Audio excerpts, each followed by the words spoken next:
அனிதா அந்த இரவில் தனியாக ரயிலில் பயணம் செய்ய வேண்டிய சூழ்நிலை ஏற்பட்டது. அவளை வழி அனுப்புவதற்காக அவளுடைய கணவர் ராகுல் ரயில்வே நிலையத்திற்கு வந்திருந்தான். அனிதாவின் பைகளை எல்லாம் இருக்கைக்கு கொண்டு வைத்து அவள் வசதியாக அமர்ந்திருக்காளா என்று பார்த்து கொண்டான்.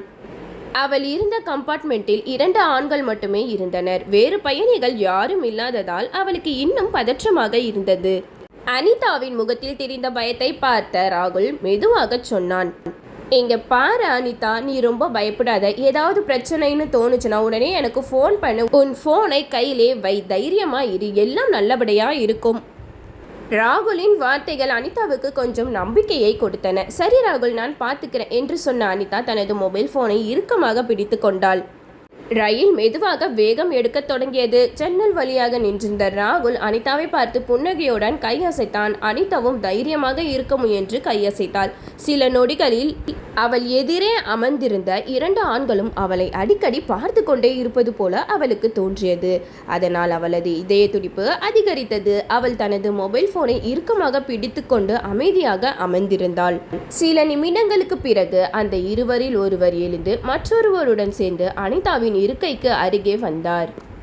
மேடம், ஒரு விஷயம் கேட்கலாமா? நீங்க யார், எங்கிருந்து வரீங்க, உங்களை பற்றி கொஞ்சம் சொல்ல முடியுமா என்று மரியாதையாக கேட்டார். அவள் அமைதியாக, மன்னிக்கவும், எனக்கு அறிமுகம் இல்லாதவர்களிடம் என்னை பற்றி தனிப்பட்ட விவரங்களை பகிரும் பழக்கம் இல்லை என்று மரியாதையாகவும் உறுதியாகவும் பதிலளித்தாள். ரயில் இரவை கழித்து கொண்டு வேகமாக சென்று கொண்டிருந்தது. அடுத்த நிலையம் வரும் வரை அனிதா ஜன்னல் வழியாக வெளியே பார்த்து கொண்டே இருந்தாள். அடுத்த ஸ்டேஷன்ல நிறைய பேர் ஏறிடுவாங்க என்று ராகுல் சொன்ன வார்த்தைகளை அவள் மனதிற்குள் மீண்டும் மீண்டும் நினைத்து கொண்டாள். ஆனால் ரயில் அடுத்த நிலையத்தில் நின்றபோது யாரும் அந்த கம்பார்ட்மெண்ட்டில் ஏறவில்லை.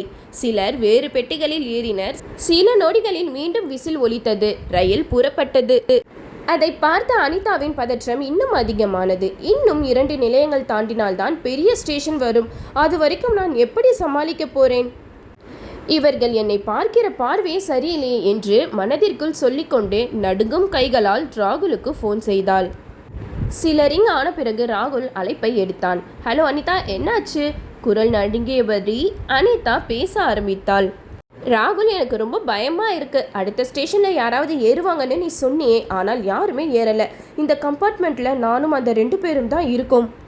அவங்க பார்க்கிற விதமே எனக்கு சரியா தெரியல. தயவு செஞ்ச என்னை எப்படியாவது காப்பாத்து. சில நொடிகள் அமைதியாக இருந்த ராகுல் பிறகு சொன்னான், அனிதா, நீ எல்லாரையும் தப்பா புரிஞ்சுக்கிட்டு இருக்க. எல்லாருமே கெட்டவங்களும் கிடையாது, எல்லாருமே நல்லவங்களும் கிடையாது. தேவையில்லாம பயப்படாத, தைரியமா இரு, எதுவும் ஆகாது, அவ்வளவுதான்.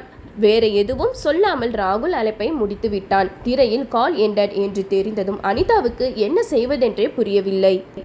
என்ன இது, இவ்வளவு நேரம் தைரியம் சொல்லி அனுப்பியவரே இப்போ நான் பயப்படுறேன்னு சொன்னதும் இவ்வளவு சாதாரணமா பேசிட்டு போனையே கட் பண்ணிட்டாரே, ஏன் இப்படி நடந்துக்கிறாரு என்று அவள் மனதிற்குள் குழம்பினாள். அப்போது அந்த 2 ஆண்களும் மீண்டும் எழுந்து அனிதாவின் இருக்கைக்கு அருகே வந்தனர். ஒருவர் மெதுவாக என்னம்மா அனிதா என்று அழைத்தார். தன் பெயரை கேட்டதும் அனிதா அதிர்ச்சி அடைந்து எழுந்து உட்கார்ந்தாள். என் பெயர் உங்களுக்கு எப்படி தெரியும் என்று பதற்றத்துடன் கேட்டாள். அதற்கு அவர்களின் ஒருவர் அமைதியாக சிரித்துவிட்டு, உன் பெயர் மட்டும் இல்லை, உன்னை பற்றி நிறைய விஷயங்கள் எங்களுக்கு தெரியும் என்று மர்மமாக கூறினர். அந்த ஒரு வாக்கியம் அனிதாவின் உடம்பு முழுவதும் சிலிர்க்க வைத்தது. அவளது இதயம் வேகமாக துடிக்க ஆரம்பித்தது. அவர்கள் உண்மையில் யார்? அந்த கேள்விகளுக்கான பதில் இன்னும் சில நிமிடங்களில் அனிதாவிற்கு தெரியவிருந்தது. இருவரில் ஒருவர் அனிதாவை நேராக பார்த்து மெதுவாக பேச ஆரம்பித்தார். உன்னோட புருஷன் ராகுல் இருக்கானே, அவன் எங்ககிட்ட நிறைய கடன் வாங்கியிருக்கான். அதை திருப்பி கொடுக்க முடியல, அதனால தான் உன்னை எங்ககிட்ட விட்டுட்டு போயிருக்கான். அந்த வார்த்தைகளை கேட்டதும் அனிதா அதிர்ச்சியில் உறைந்து போனாள். இல்ல, நீங்க பொய் சொல்றீங்க. என் புருஷன் அப்படி ஒரு காரியமும் பண்ண மாட்டாரு. அவர் ரொம்ப நல்லவர் என்று கோபத்துடனும் கண்ணீருடனும் பதிலளித்தாள். அதற்கு மற்றொருவர் சிரித்தபடி, என்ன அனிதா, இவ்வளவு நாள் உன் புருஷன் கூட வாழ்ந்தும் அவனை பற்றி உனக்கு தெரிஞ்சது இவ்வளவு தானா? அவன் வாங்கிய கடன் ரொம்ப அதிகம். அதை அடைக்க வேற வழி தெரியல, அதனால தான் இந்த ஏற்பாடு என்றார். சிறிது நேரம் அமைதியாக நின்று அவர் மீண்டும் கூறினார், ஒரு விஷயத்தை யோசிச்சு பார். அந்த ஸ்டேஷன்ல ஏன் யாருமே இந்த கம்பார்ட்மெண்ட்ல ஏறலன்னு நினைச்சியா? இந்த முழு கம்பார்ட்மெண்ட்டையும் நாங்க தான் முன்பதிவு பண்ணியிருக்கோம். அந்த வார்த்தைகள் அனிதாவின் மனதில் இன்னும் பெரிய அதிர்ச்சியை ஏற்படுத்தின. பயமும் குழப்பமும் நம்ப முடியாத வேதனையும் ஒன்றாக அவளை ஆட்கொண்டன. ராகுல், இவ்வளவு நேரம் எனக்கு தைரியம் சொல்லிட்டு உண்மையிலேயே என்னை ஏமாத்திட்டீங்களா என்று மனதிற்குள் கதறினாள். அவளது கண்களில் இருந்து கண்ணீர் வழிந்தது. அவர்களிடம் இருந்து எப்படியாவது தப்பிக்க வேண்டும் என்று முடிவு செய்த அனிதா வேறு வழியில்லாமல் ரயிலில் இருந்த அவசர பாதுகாப்பு சங்கிலியை இழுத்தாள். அனிதாவால் எவ்வளவு முயன்றும் தப்பித்து ஓட முடியவில்லை. சில நிமிடங்களிலே அந்த இருவரும் அவளை பிடித்துவிட்டனர். பிறகு அவளை ஒரு அறைக்குள் அழைத்து சென்று அழைத்து வைத்தனர். பயத்திலும் வேதனையிலும் நடுங்கிக் கொண்டிருந்த அனிதா கண்ணீர் மல்க அவர்களிடம் கெஞ்சினாள். தயவு செய்து என்னை விட்டு விடுங்கள். என் புருஷன் வாங்கின கடனுக்கு நான் என்ன தப்பு செஞ்சேன்? நான் 2 மாத கர்ப்பமாக இருக்கேன். என் வயிற்றுல ஒரு குழந்தை இருக்கு. தயவு செஞ்சு என்னையும் என் குழந்தையும் எதுவும் செய்யாதீங்க என்று கதறி அழுதாள். அவளது வார்த்தைகளை கேட்ட அந்த இருவரும் ஒரு கணம் அமைதியாக நின்றனர். ஒருவரை ஒருவர் பார்த்து கொண்டனர். அவர்களுடைய முகத்தில் வருத்தம் தெரிந்தது. இவங்க கர்ப்பமா இருக்காங்களா? இந்த நிலையில கூட ஒருத்திய கடனுக்காக இப்படி ஏமாத்தி அனுப்புற அளவுக்கு அந்த ராகுல் எப்படி மனசு வந்திருக்கும் என்று அவர்களில் ஒருவர் மெதுவாக கூறினார். நாமும் யோசிக்காம பெரிய தப்பு பண்ணிட்டோம். ஒரு அப்பாவி பொண்ணை இந்த விஷயத்துல இழுத்திருக்க கூடாது என்றார்.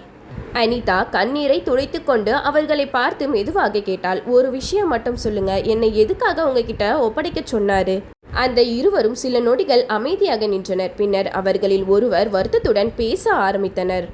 எங்களை மன்னிச்சிருங்கம்மா, நாங்கள் சட்டவிரோதமாக பெண்களை ஏமாற்றி வெளிநாட்டுக்கு வேலைக்கு அனுப்புகிற கும்பலோட தொடர்பில் இருந்தோம்.